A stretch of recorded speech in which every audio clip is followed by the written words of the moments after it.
নমস্কাৰ বন্ধু-বান্ধৱীসকল, স্বাগতম মোৰ এই অনলাইন এডুকেশ্যন আনচাৰ চেনেলতে।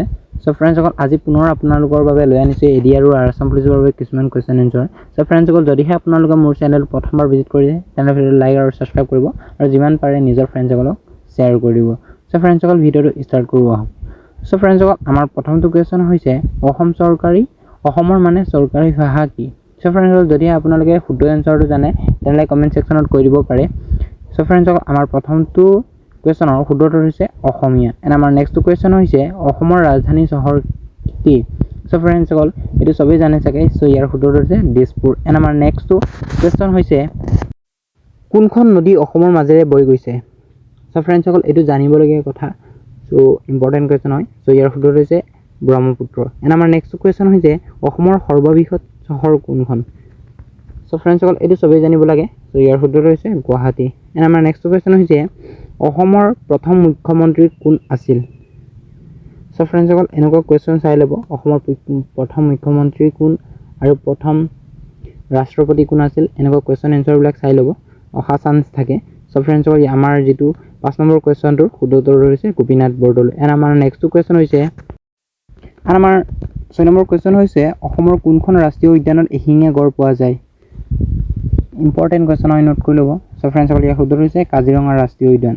এণ্ড আমাৰ নেক্সট কুৱেশ্যন হৈছে জানুৱাৰী মাহত অসমত কোনটো উৎসৱ পালন কৰা হয়? সো ফ্ৰেণ্ডসকল, এইটো চবেই জানে চাগে। সো ইয়াৰ শুদ্ধটো হৈছে মাঘ বিহু। এণ্ড আমাৰ নেক্সট কুৱেশ্যন হৈছে 8 নম্বৰ অসমৰ সৰ্বোচ্চ পৰ্বতৰ শৃংখটো কোনটো? সো ফ্ৰেণ্ডসকল, ডিমা হাছাও জিলাৰ নামহীন শৃংগ। এণ্ড আমাৰ ইয়াৰ উচ্চতা হৈছে 3660 মিটাৰ। এণ্ড আমাৰ নেক্সট কুৱেশ্যন হৈছে পদ্মভূষণ বঁটা লাভ কৰা অসমৰ প্ৰথমগৰাকী মহিলা কোন? সো ফ্ৰেণ্ডসকল, এনেকুৱা টাইপৰ কুৱেশ্যন এনচাৰ চাই ল'ব, অহা চান্স থাকে। সো ইয়াৰ শুদ্ধটো হৈছে ইন্দিৰা গোস্বামী। এণ্ড আমাৰ নেক্সট কুৱেশ্যনটো হৈছে 10 নম্বৰ ভাৰতৰত্ন বঁটা লাভ কৰা অসমৰ প্ৰথমজন ব্যক্তি কোন?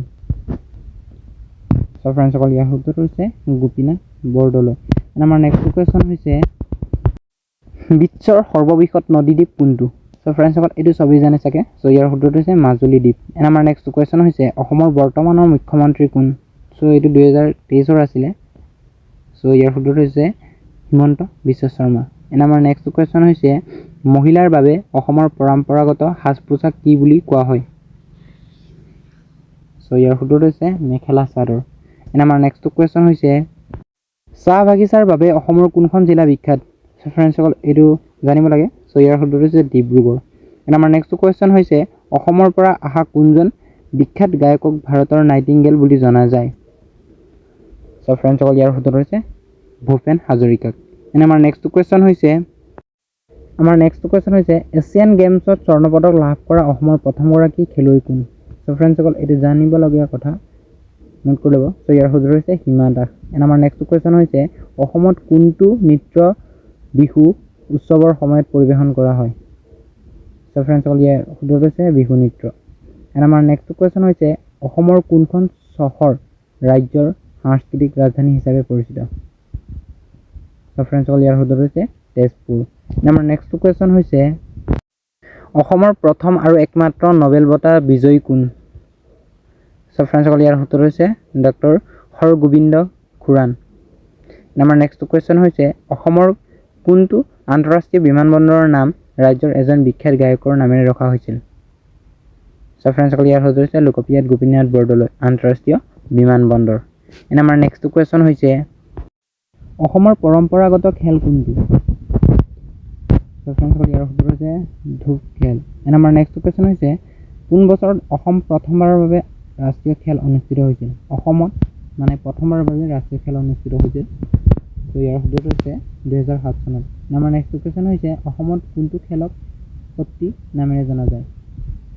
তো ইয়াৰ শুদ্ধটো হৈছে কাবাডী খেলক। আমাৰ নেক্সট কুৱেশ্যন হৈছে এছিয়ান গেমছত স্বৰ্ণ পদক লাভ কৰা প্ৰথমজন অসমীয়া কোন?